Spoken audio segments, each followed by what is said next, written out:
Good afternoon, and a very warm welcome to everyone that is joining us today.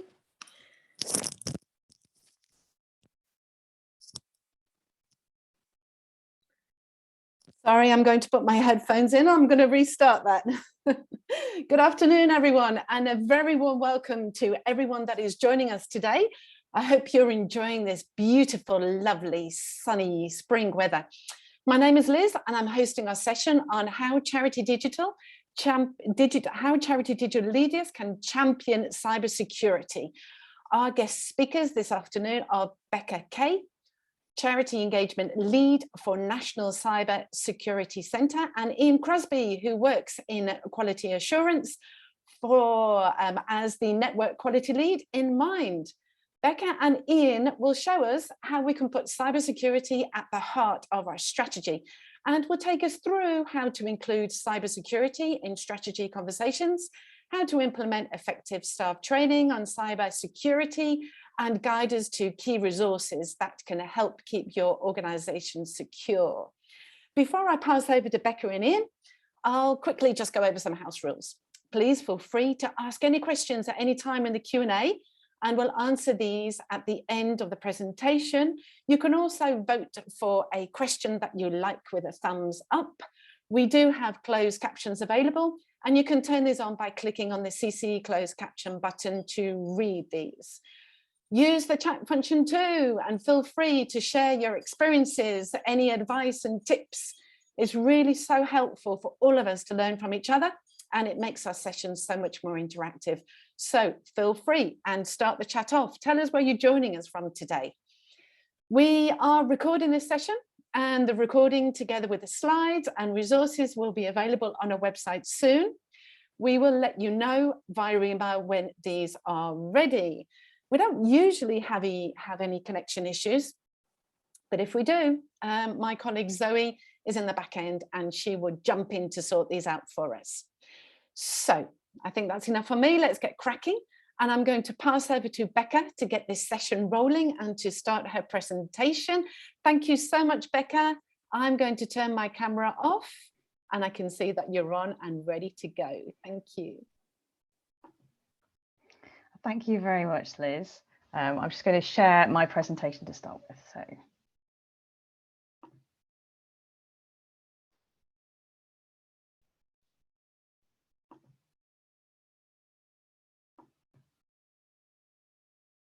Okay. Thank you all very much for coming here to learn a little bit more about how you as leaders can take charge and champion cybersecurity in your charity. Here in the National Cybersecurity Centre, we have seen a real increase in the number of leaders, of board members who are coming up to us worried about cybersecurity as a result of the Ukraine crisis. I want to assure you that we haven't seen any specific increase in the amount of threats that we're seeing in the charity sector as a result of this.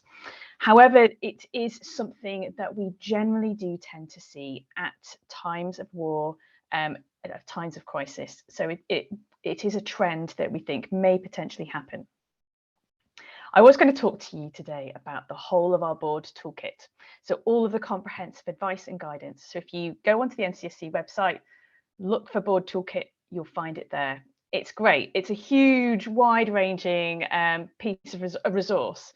But there's a lot of information in there.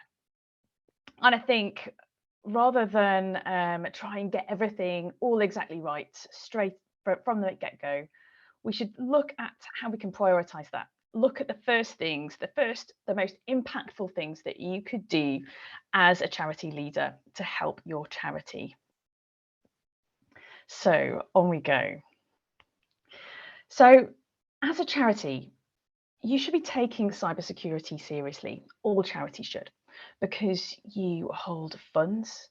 You also potentially have information on personal information on your beneficiaries, of your donors, and you may have commercial. So this says commercial data, but data information about your charity that could be of interest externally. Also, as a charity, the way you manage your funds can sometimes mean that if that you don't have an awful lot of spare cash lying around, so that if you are a victim of a cyber attack, you have limited resources to actually recover from it. So data is valuable and vulnerable to attack, because not only can criminals use it as a tool, so they will like hide the data from you, so encrypt the data from you so you can't access it, but also they can use it as a tool to try and get you to pay a ransom, for example, or they could make money out of it by selling that data on the dark web. And as a charity, and as any organization, it's your responsibility to take appropriate care of that data, especially data on individuals. So you need to take at least a few steps to make sure that that information is safe. The kind of impact that you could see as a charity is really wide-ranging. It's really difficult to do this presentation and make it relevant to everybody. So I'm covering all bases here. You could be a charity where the information you hold is particularly sensitive, and that might be the thing that you care about, that data gets lost. You might be most worried about a cyber attack affecting the way that you operate, so that you can't provide the service that you normally do. You might be most worried about the financial side of it, or the time side of it, that cost to recover from a cyber attack. Or your biggest concern might be about your reputation. If you do end up losing data, which through no fault of your own, you will need to let those individuals know that there could be a potential compromise of their data.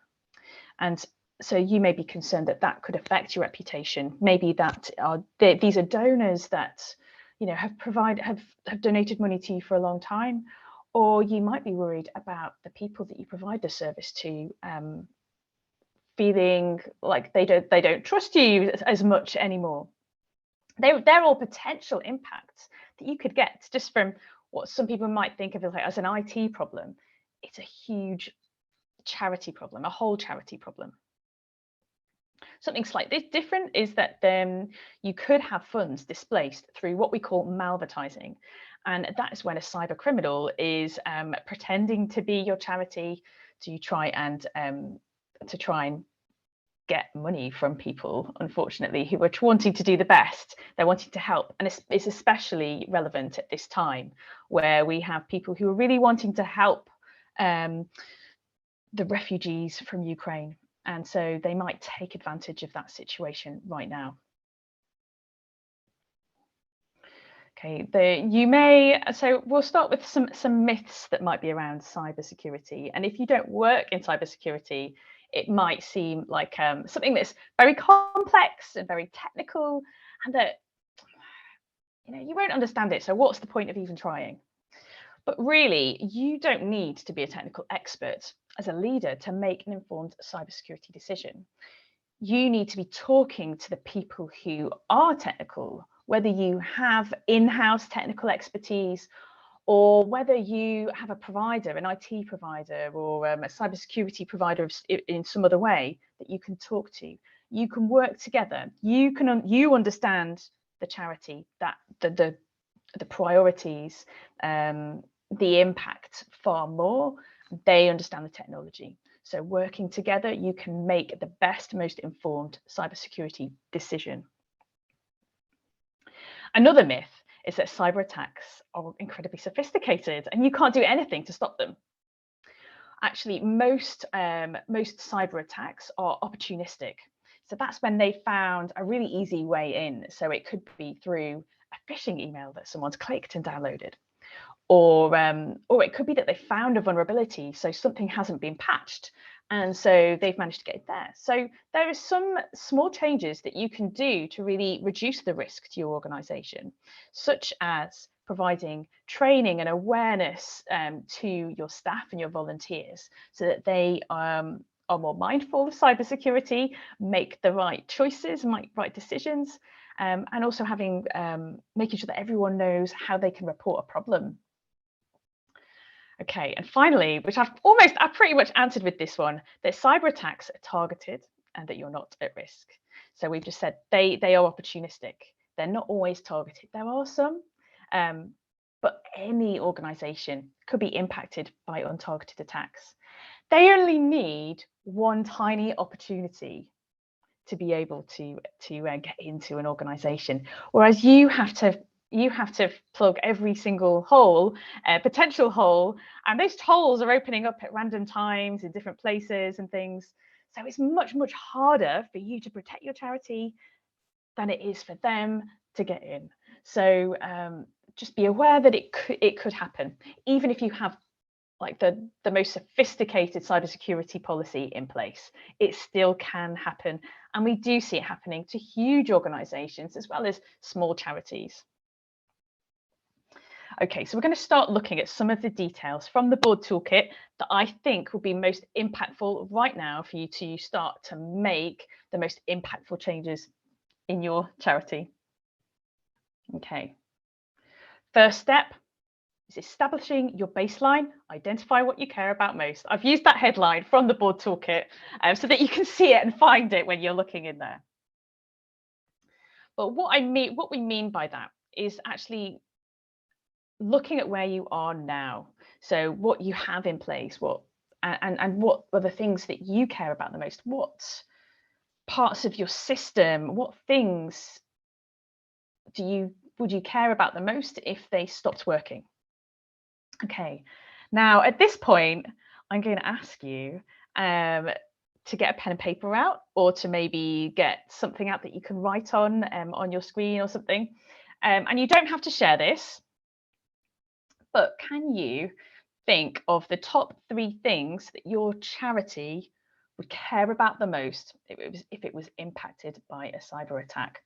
I'm really sorry I can't see the comments, but I was going to talk through them. If you can share what those top 3 things are, that would be really great. So just have a think about your charity, what those top 3 things are that if they stopped working or that you couldn't access anymore would have the biggest detrimental impact on your charity. Is it your finances? Is it something to do with sensitive data? Is it, it can be any system that's connected to the internet.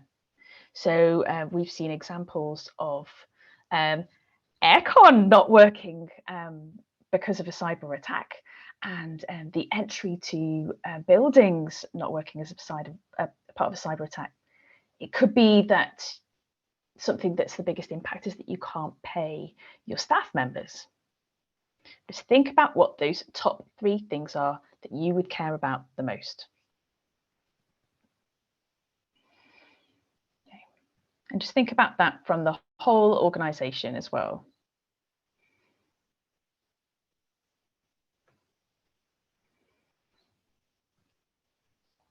Okay, so this is the first question that you need to be answering as a board and working together on. Okay, and if you have now, and if you have your answers now, and you're willing to share them with everybody, please do share it in the chat, and it can help other people to think about their priorities. And I'm going to have a look at the chat later, and it will really help me to understand what your priorities are as charity as well. Okay, now you've worked out perhaps your top 3. Now think about what the impact would be if you couldn't access those services, or if that data was compromised, and maybe write down what that impact would mean to your charity if you couldn't do those things, or you couldn't access something, or if that data was compromised. What would be that worst case scenario? Just have a think about it right now. You don't have to share it again, but if you can share it, that would be really great, really help everyone else who's on here.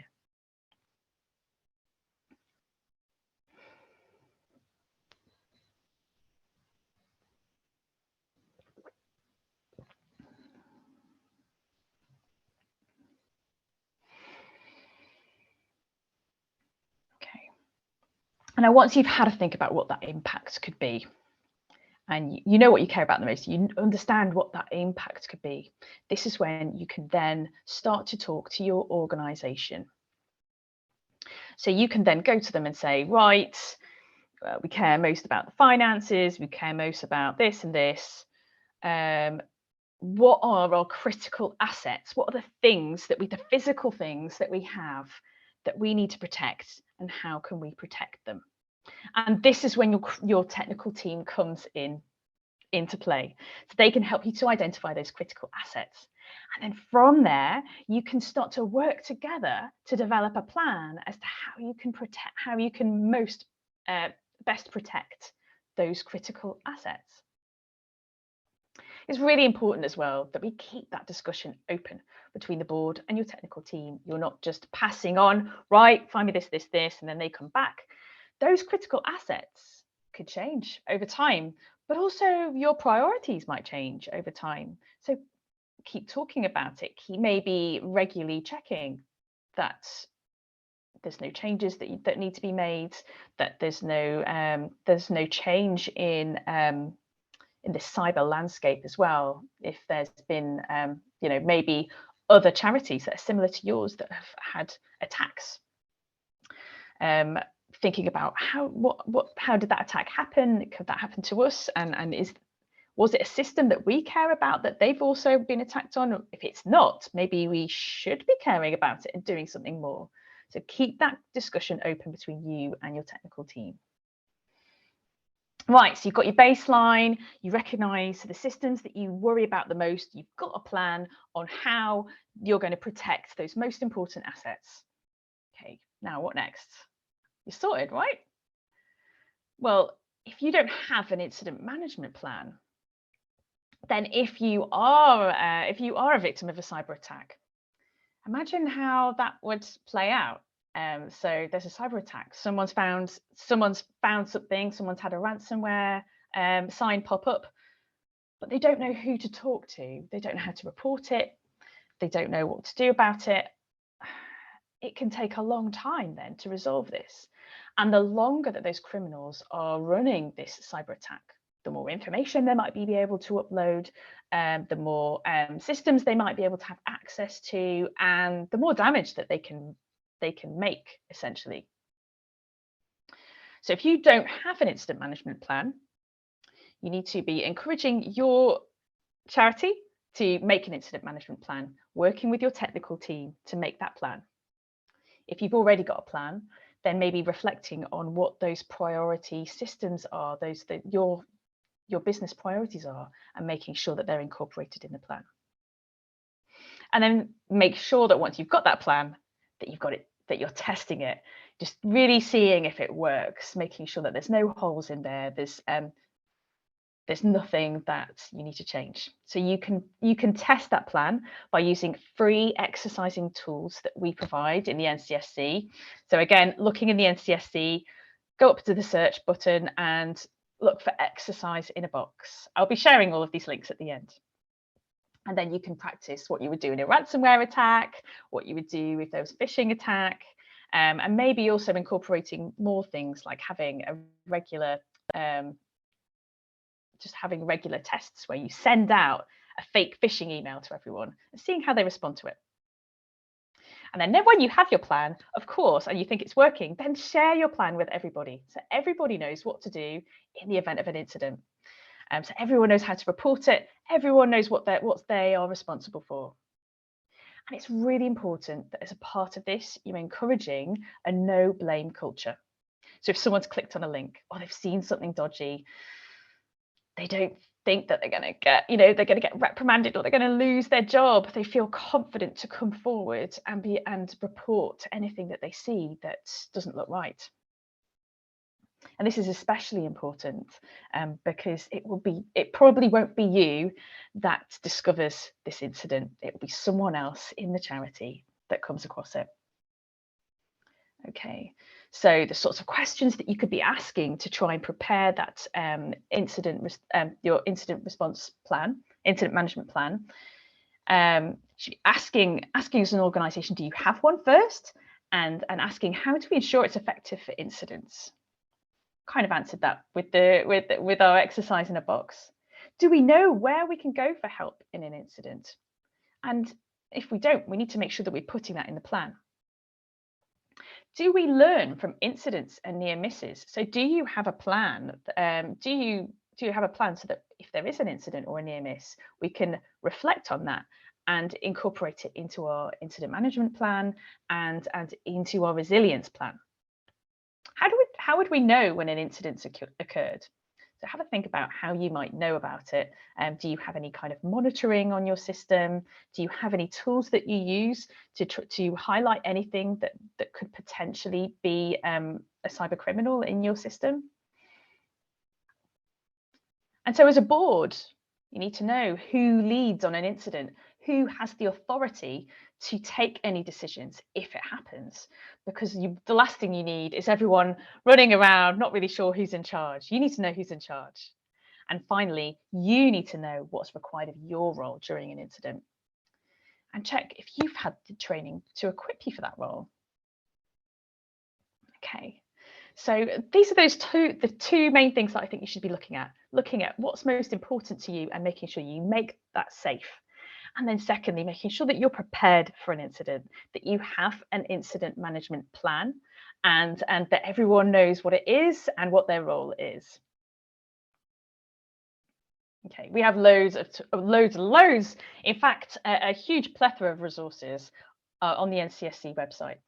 Have a look at our board toolkit. We also have free training for your staff and your volunteers that you can find on there. We also have a response and recovery plan for small charities. In the board toolkit, there is guidance on the response and recovery plan that you could use if you're a larger charity. And then finally, we have loads of products that you can use to help monitor, to check to see if there has been an incident. So web check, mail check, and early warning are all fantastic tools that you can use as a charity. And exercise in a box can help you to practice to make sure that you're prepared in the case of an incident. Okay, that's me. I hope I haven't overrun because I can't see anything other than my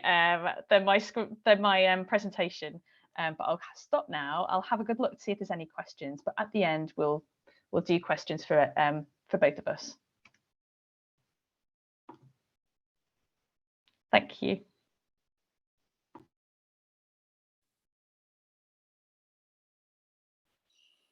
Thanks so much, Becca. Ian, could you share your presentation with us? Great, thank you. Hi everybody, I hope you're all well this afternoon. Lovely to see some of the comments coming through in the chat. So yeah, I'm going to be talking from a slightly different perspective from what Becca spoke about today. I'm going to talk about it from a much more operational point of view. So thinking very much about what you can do in practice to kind of put these things in place. So once you've done what Becca described and decided what you need to protect and how you're going to protect it, kind of the next steps to kind of implement that within your organization, within your charity.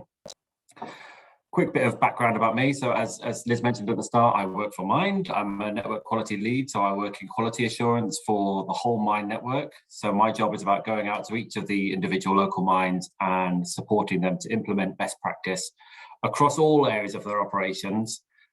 Digital and cybersecurity is a particular passion of mine, which is why I'm here today. It's also something that we at Mind are really focusing on across the network. We're investing funds in it. Obviously, as a lot of you, we've through COVID-19, we've had to go very much more digital delivery, which there brings up digital issues and cybersecurity issues, but also in response to the kind of increased incidents within charities, particularly within the charitable sector. And you may have heard this week about the incident that's happened at the Scottish Association for Mental Health and the cybersecurity incident they've had there. And also, cybersecurity is becoming much more interesting to insurance. So our insurers are now requiring us to have certain things in place. So it's a really important topic, particularly at the moment, and hopefully this webinar will help with that. So I'm going to talk about things in these three groups. There's no particular reason for these. I just tried to group them together. They all overlap with each other. But there are kind of three areas that I think it's really important to consider when you're implementing your cybersecurity measures to make sure everybody feels comfortable and confident to put them in place. And in no particular order, I'm going to start with culture. Excuse me. So the first thing to mention with culture, as Becca has already mentioned, and Jerry's highlighted in the chat as well, no blame culture. So about giving people that permission to make mistakes, not to go away and do whatever they want to, but actually just to get things wrong and realizing that's okay. We're not all perfect. We're going to get things wrong, and that's okay. And what's important is actually what they do when they get things wrong. So rather than just trying to hide it and squirrel it away, let's be open, let's be honest about what we've done and share that, and then we can respond to that. So making sure people feel comfortable to actually talk to somebody when they've done something that they haven't, or they're just not sure about something as well. What we need to encourage is rather than a blame culture, it's a learning culture. So making sure people are constantly trying to develop their own understanding and their practice, and know more about cybersecurity. As Becca mentioned, learning from the incidents and near misses from board level right the way down to kind of frontline delivery. People need to learn. If things haven't worked, why haven't they worked? What do we need to change? What can we do more? So really promoting that culture of constant learning, and being about growth and learning rather than about weakness and blame, and recognizing that we all got more to learn. I think values-based, putting cybersecurity through your values, I think is really important. Most charities have a value somewhere around the region of kind of kindness, compassion, that sort of area, and that builds into the culture and that way of working, so people feel comfortable and they feel able to share their experiences and maybe get things wrong. There's one local mind I worked with last year who had done a huge piece of work on their values with an external consultant, really thought about what was important to their charity, and come up with, I think, 5 new values, one of which was openness. And through my work with them, it became apparent that openness was clear throughout all of their work. So right from recruitment, they shared their interview questions in advance.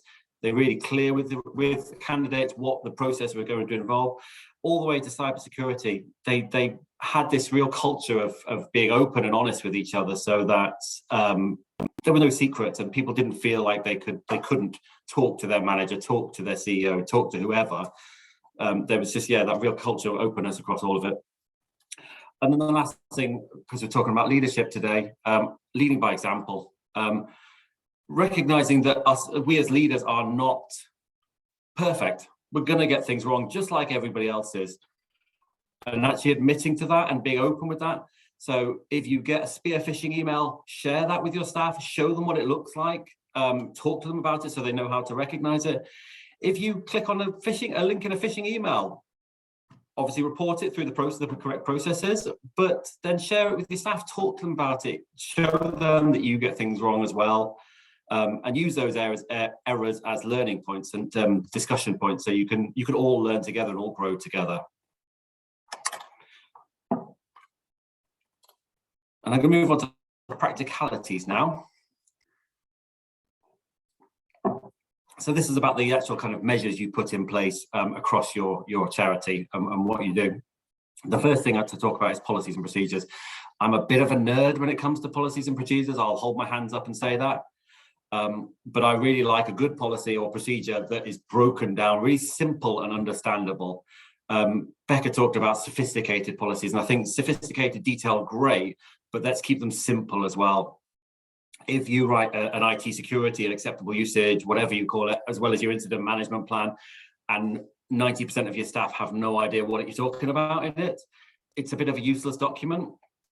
So let's try and create policies and procedures that are accessible and people can use them as reference documents, so that rather than being sat on a shelf and getting dusty, have seen it in lots of charities. Let's have it something that people can dip in and out of whenever they need to. If they're not sure about something, they can actually just pop in, or what do I need to do there? What are the requirements around my passwords? How often do backups happen? Is that my responsibility? Who's doing that? So break it right down.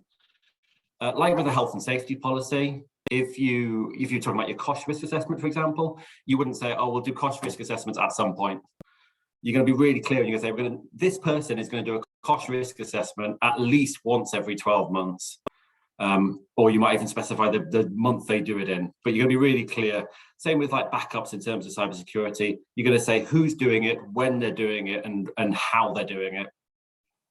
And having those clear responsibilities, I think, just really makes it clear to everybody what their role is in cybersecurity and in an incident management plan as well. So really specify who's doing what and when, so people know, right, it's my job to do this here, it's somebody else's job to do that bit over there. And it means people don't get overwhelmed. They know, right, these are the things I've got to focus on. And my last point about policies and procedures is about being specific. A real bugbear of mine in things like IT security policies is where organizations say things like, and we're going to restart, or you need to restart your computer periodically. It was like, well, what does that mean? We're talking about doing updates and patches. Let's specify how the minimum requirement for them to restart their computers. So it might be you set weekly. I quite often recommend doing weekly. I think it's really good if you specify, let's do it weekly, shut it down at the end of a day on a Friday, and then it's off over the weekend. And people, it really encourages people then to step away from their computer and actually turn off from work. It's kind of like that physical act of shutting down their computers allows them to kind of shut down their work brain as well. So yeah, let's be really specific about when you want things to happen so that people are clear exactly what the requirements of them are. Then involving your workers, your staff and volunteers, possibly even your service users, your beneficiaries in this. Mind has an influence and participation toolkit on its website, free to everybody to use. It gives you lots of tools and hints and tips about engaging people in designing all sorts of things. It's tailored a bit more towards service delivery, but there's no reason why it can't be used for cybersecurity as well. So involve your workers. That could go from really simple, just consultation. This is what we've decided to do. What do you think? Does this work for you? Or you might involve them right from the start. So your board have decided maybe what are the important things, and then you involve everybody in, right, how are we going to protect those important things? So it might go all the way up to co-production.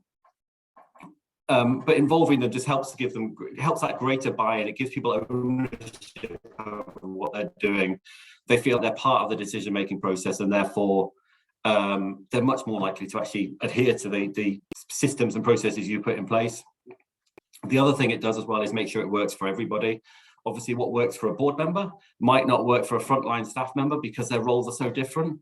So just involving that kind of cross-section, at least, of your organization, really make sure that the systems you're putting in place work for everybody that needs to use them. So for example, you might be talking about password complexity. I can't remember where I saw it. Becky, you might be able to say later on if it was from the NTSC, but I saw a great grid recently that talked about the different elements of a password. So like the length, the uppercase, lowercase numbers, etc., etc. And it showed you how long it would take a hacker to hack that password. I don't know if it was accurate. I'm not going to say it was, but actually just showing them a grid like that and saying, right, this complexity of password will protect you for 2 years. Is that manageable? And you come up with that balance of what's going to best protect the charity, but also what's manageable for your staff and your volunteers. So you kind of have that group agreement. How you do that is really up to you. As I said, you could just do the systems and processes and send it out. I've seen it, local minds using working groups. So they have a cross section of people from board, senior staff, managers to frontline workers and volunteers. Just a cross section within a group. So 7 or 8 people come together and they kind of led on this area. So they met once a month. They recommended practice or changes to practice, and they worked through an action plan in terms of cybersecurity. But it just, it meant people that were kind of confident and capable in this area, they led on the implementation, but they had that broad perspective of views from across the organization. So it wasn't just one group or another, it was everybody being involved in the same sort of way as a union would work. And then my last thing with practicality is about it. As Becca mentioned earlier, you don't need to be an expert in cybersecurity to implement these things. And actually, when you're doing it with your staff and volunteers, be aware that most of them aren't going to be experts. Some of them might not be confident. Some of them might be downright scared of these sorts of things. So just keep it as simple and unintrusive as you possibly can. Find ways to match it, to enable them to implement cybersecurity without affecting their day-to-day job. So for example, if you're requiring a different password for every single login they've got, then let them use or encourage them to use a password manager. So you might pre-download that onto work computers, or you might let them save their passwords to the browser so that they're not having to remember 100 passwords. Because if you try and do that, I can guarantee you, because I do it myself, they won't have separate passwords. They'll have the same password for everything because they can remember it. So just think about ways to make it just a bit more accessible for them, for your staff and your volunteers. Same with incident reporting. Think about what works best. Do you want them to come and find the person that they need to report these incidents to?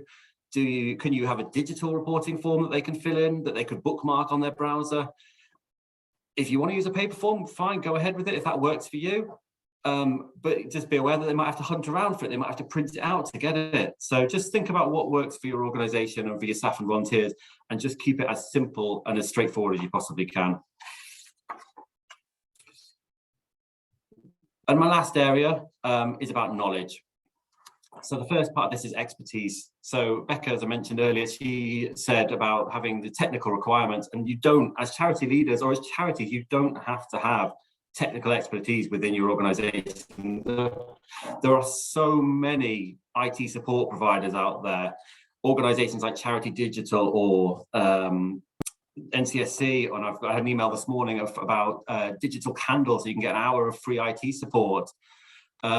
They are all there to kind of support you with things. So if you don't know if you don't have the expertise yourself or within your organisation, go out and find somebody that does. You might want to recruit them in. If you're a larger organisation, you might have the capacity to do that, the resources to do that. But you don't have to. You can just access that from other people or external. But having that person who knows about the kind of technical requirements and the technical controls that can support you is really important. The other side of this, I think it's really important to have somebody within your organisation that is at least confident about cybersecurity, about digital things. They don't have to be an expert. They don't have to have IT qualifications. They just have to be somebody that's confident and capable, that other people can go and ask questions of. So having that person that's accessible within your organisation, that if a staff member, if a volunteer isn't sure, or they feel like they've got something wrong, but they're not 100% sure, just somebody they can go and chat to about it.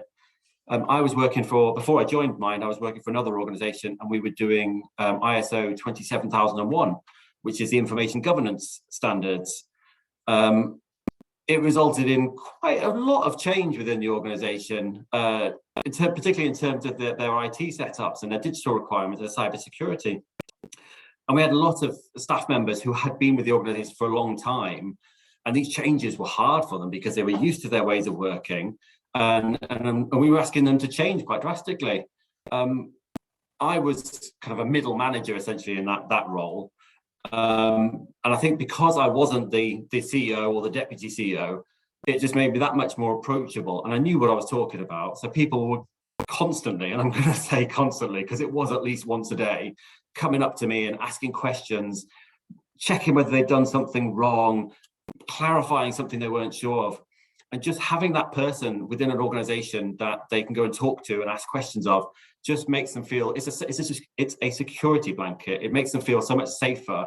So going back to the no blame culture, they know if they don't know something, they can go and talk to somebody about it, and that's okay. And it's really important. Alongside that, you need to develop the knowledge of your staff and volunteers. So providing them with training. Becca already mentioned, I'm going to do another shout out for it, the NCSC's online staff and volunteer training. Great, as she said with her presentation, it's very generalistic, so it talks about cybersecurity in general and what people need to do. But as an introduction, as a kind of baseline, I would highly recommend it, and it's completely free and people can do it if they want to. So I really suggest you point your staff and volunteers in that direction. But the other thing you need to do as well is you need to train them in your policies and procedures, your organization's policies and procedures and plans. So if we're talking about the incident management plan, you need to train them in that. There's no point having these documents, regardless of how simple they are, if people don't understand them and they don't know how to use them. So give them that basic training. Like with safeguarding, you might do some online safeguarding training, but you do training in-house about the way to respond to a safeguarding concern. Same with this, you've got your basic cybersecurity training so people understand that, but then you have your specific training in your organization's policies and procedures that lets them know exactly who, if an incident occurs, who do they report that to? What are their responsibilities? What exactly do they do? When do they do it? Walk them through it. And just, again, building up that confidence that they know exactly what they're supposed to do. And then for both those things, I highly recommend building in regular refreshers. So you might do it this year.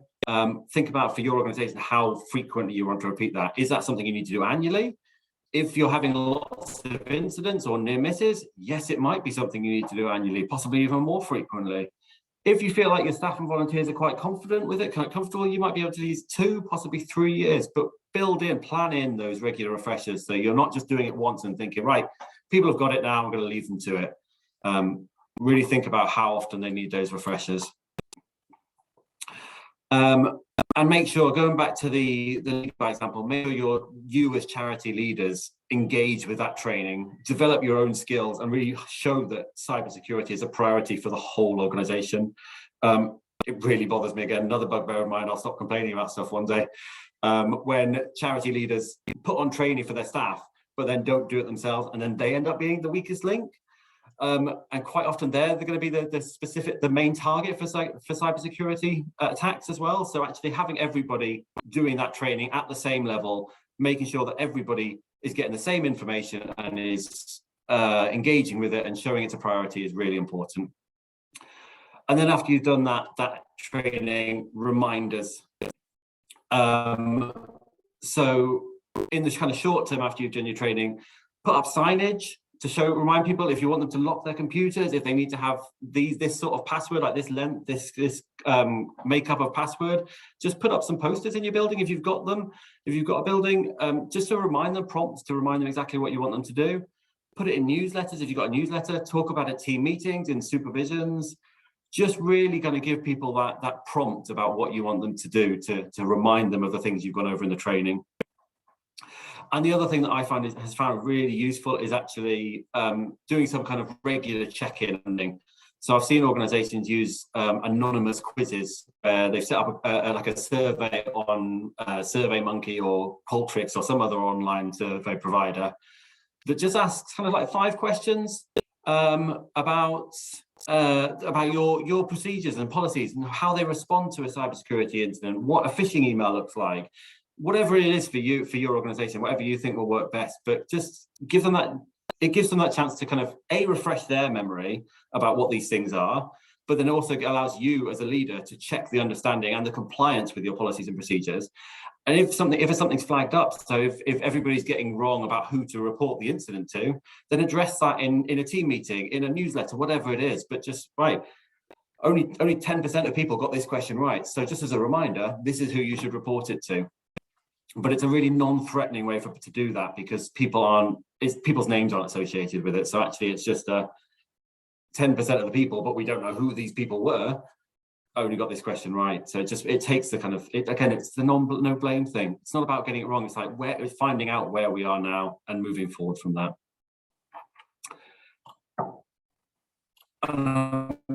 Conscious of time, so I'm just going to this last slide. So the 3 areas again, overlapping. And then I've just put on there my key takeaways. So keep learning, everybody in the organization, keep learning, review your practice, use the exercise in the box from NCSC and consider what can you do better, what isn't working and what needs to be improved. Provide that training, both general and specific to your organization. Offer that support, so both technical and just essentially emotional support. So what do people need to, who do they need to talk to, who they feel comfortable talking to.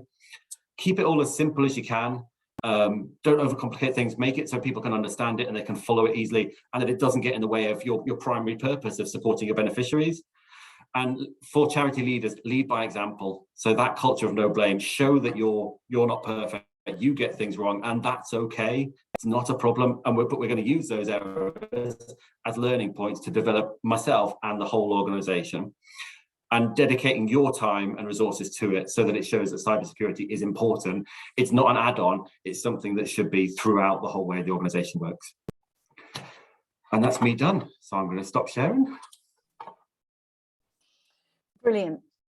Amazing. Thank you so much, Ian. Thank you. Thank you. Thank you, Becca. Yeah, we've just been given so many valuable sort of help and advice there, and lots to take away as well and digest on. Thank you, Becca, for putting the link to the training also in the chat there. And we've got a couple of questions here, so I'm just going to go over to the Q&A section. We've got a question from Jerry. Okay, he hadn't seen, but oh, just trying to take advantage. That's not a question, Jerry, is it? That's fine. That's perfect. Thank you, Jerry. There's one that's there's two that's been answered in there. If you want to have a look in there, everyone. We've got one from an anonymous attendee. Some of our systems are hosted, so web-based, but if access to the internet is unavailable at work or in your office, due to a cyber attack on the network, what are the key considerations if we let staff work from home temporarily using own devices until base IT internet is restored? Who would like to take this one? I can start, and then I'm sure that Ian has lots of practical experience on this, and he can chip in on this. So when you have your staff working from home and they're using their own devices, first thing to think of what those potential vulnerabilities could be using their own device. In these events, just encouraging everyone to make sure that their devices are patched and up to date would be a good first start. And making sure that the way that you remotely access has multi-factor authentication, or two-step verification, which is now being called, turned on, because then that's as well as all of the good password hygiene and all of that sort of thing. But then if you think about each one of those steps of verification like almost being a gate that they're trying to get through, the more gates that you have in place, the harder it would be for a criminal to take advantage of that. So consider that.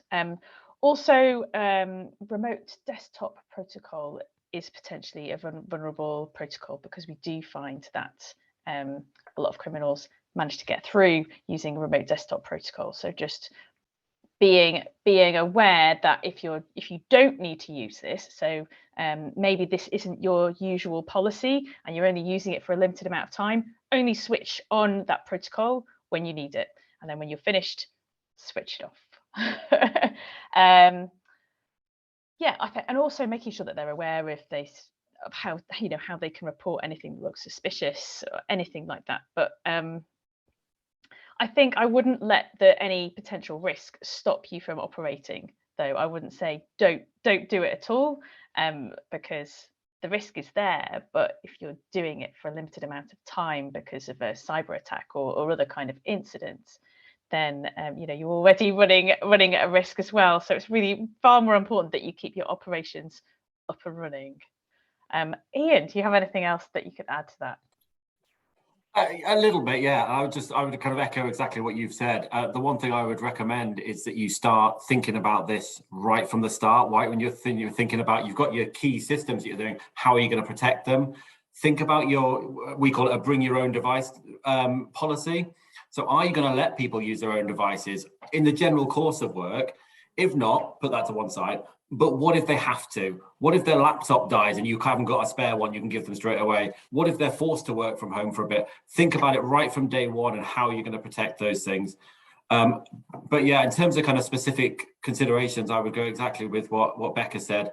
And the only other one I think I would say is, particularly if using mobile phones, just be careful about sharing using your personal mobile phone to communicate with beneficiaries, and how you're going to manage that. Obviously, there's lots of phone systems you can use through your laptop now, so you might want to think about whether you can have one of those instead.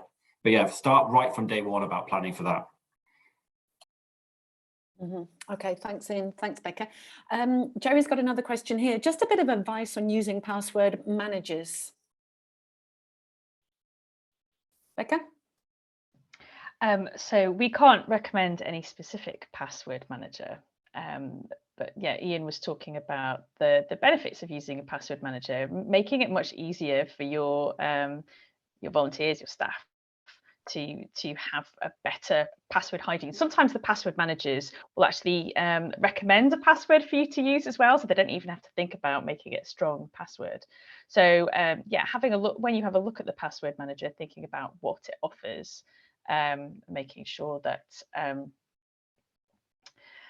it's accessible, that if it, so I suppose there's the making sure that it can, if it offers strong passwords for the user to use, that's great.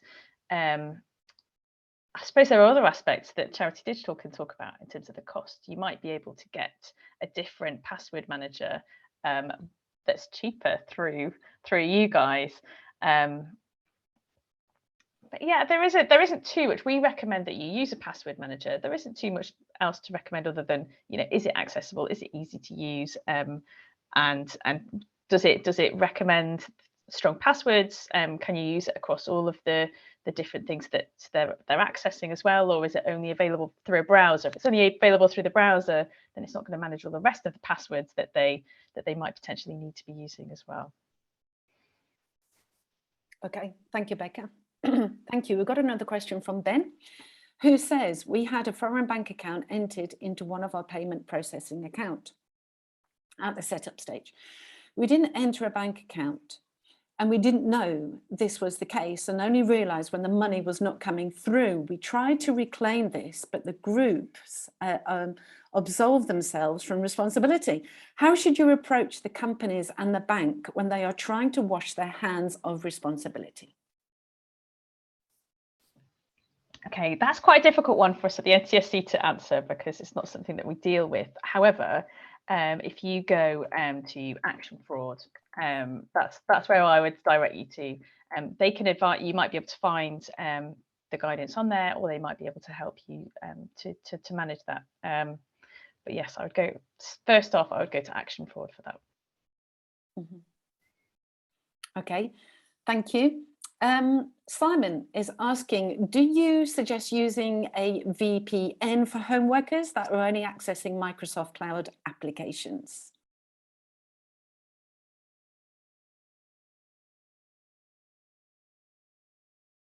Sorry, Becca, I think you were just muted there. Oh, yeah. So using a VPN, yeah, a virtual private network, it's going to give you that extra layer of security. So if that's something that is affordable and it's achievable for you, then absolutely. With every single everything that you put in, I mean, we could put belts and braces and everything in place. So just have a look at the size of your charity, what you're doing, what your budget is, the level of risk, and then from there you can determine whether or not you would need to use a VPN. So just you as a leader, I'm as the NCSC, I would say, like, yes, do everything, do all of the things. But you have all these different priorities to manage and deal with, and I am being pretty realistic. And I know that for not everyone on this call, VPN would be relevant and the other things would be enough for you. So just balance it all out and determine what that risk would be for you. Okay, great. Thank you, Becca. Yeah, Jerry is saying, thank you very much for your response, Becca. Thank you. His main concern is, we're going back to the passwords here, and the password managers, are they secure? There are some which are free and others that you've got to pay for. So just unsure which way to go. We don't have any particular recommendations, so we can't, we can't recommend any particular brands, being a government department. But as long as you're getting them from a trusted resource, so say you're downloading an app, don't go to a website and click a link and use our free password manager. Go to Google Play or whatever the Apple version is. Sorry, I'm an Android person all the way. So yeah, go to those. Go to Google Play. Go to somewhere that you trust, and go through them, whether it's free or not. That will give you that level of trust. Or you go to Charity Digital. I was just going to chime in there. I have a vague recollection of Charity Digital doing an article about password managers a few months ago, where they gave a few examples. Again, didn't recommend one, but they gave a few different options. The one thing I would just add to what Becca said is actually about the security. it's about weighing up the security of having a password manager that might have multi-factor authentication against somebody using the same password for absolutely everything, which means if that password gets broken, they're into everything. So it's about thinking about what's right with for your organization. So it might be you get a free one, and it maybe not be as secure as a paid for one, but it might be more secure than not having one. So again, it's like with the VPN, it's about weighing up what's right for your organization and what works best for you. Yep, indeed. Okay, thank you. I've just got one actually, just before we end. What is the most common cyber attack for charities? Is there one? Is there one that you can say this is, has a pattern to it? Or there isn't really, Becca? Oh, you're muted. Sorry, I was so busy looking at the question and trying to prepare for the next one. So there are patterns. We don't see any particular patterns, but there are some types of incidents that are more common. We see lots of phishing attacks, but that is because they can blanket send out these phishing emails to so many people, and they're getting cleverer at it. It's much more difficult to spot what's a dodgy email now as well. So we do see that's one of the most common. And recently I ran a ransomware webinar, and so in terms of the ransomware attacks, the ways that the criminals were getting through was the remote desktop protocol was one of them. So using the remote desktop protocol, if you're using that, if you're not using it, check to make sure that that's switched off. And it was the passwords, the phishing, and finally it was the vulnerabilities as well. So getting through via vulnerabilities. But I would say by far it's the phishing that I see that is the way that they get through. Okay, brilliant. We've just got one more question and then I'm going to wrap up, okay? And are there any sites with good resources, such as example BYOD policies? We have some resources on our website, and if you go to the board toolkit, you'll find many resources through that. There's also the cyber resilience centres as well have a lot of good resources, and they have quite a few templates and things available on there as well. So if I put, I haven't got time to find the link, but I'll put cyber resilience centres. We will post all the links that you're putting in the chat afterwards in the resource page. Lovely, so yeah, thank you. Yeah, so check the board toolkit, have a good look around our website. And I know that you guys have an awful lot on your website as well. Yep, we do. And then finally, Cyber Resilience Centre. Yep. Okay, fantastic. It's been brilliant, fantastic session. Amazing. Thank you. Before we finish today, just to let you know that here at Charity Digital, we've got some exciting events coming up. On the 7th of April, we've got a webinar on how to measure your charity's fundraising activity, and another webinar on the 21st of April, how to present an engaging webinar, which is a good one, isn't it, to watch. We've also got Be More Digital conference coming up in June, so check out the website for that. It's going to be our first physical event for 2 years, so I'm really excited about this one. It's been such a great session. Thank you both. Thank you. And I hope you've all enjoyed it. Becca, Ian, thanks for taking your time, coming on, giving us all these fantastic tips. And I just hope that everyone has enjoyed the weather as much as the session as well. And we are now going to wrap up and we're going to say goodbye. And hopefully we will see you all very, very soon. Thank you. Thank you. Bye, Thanks, everybody.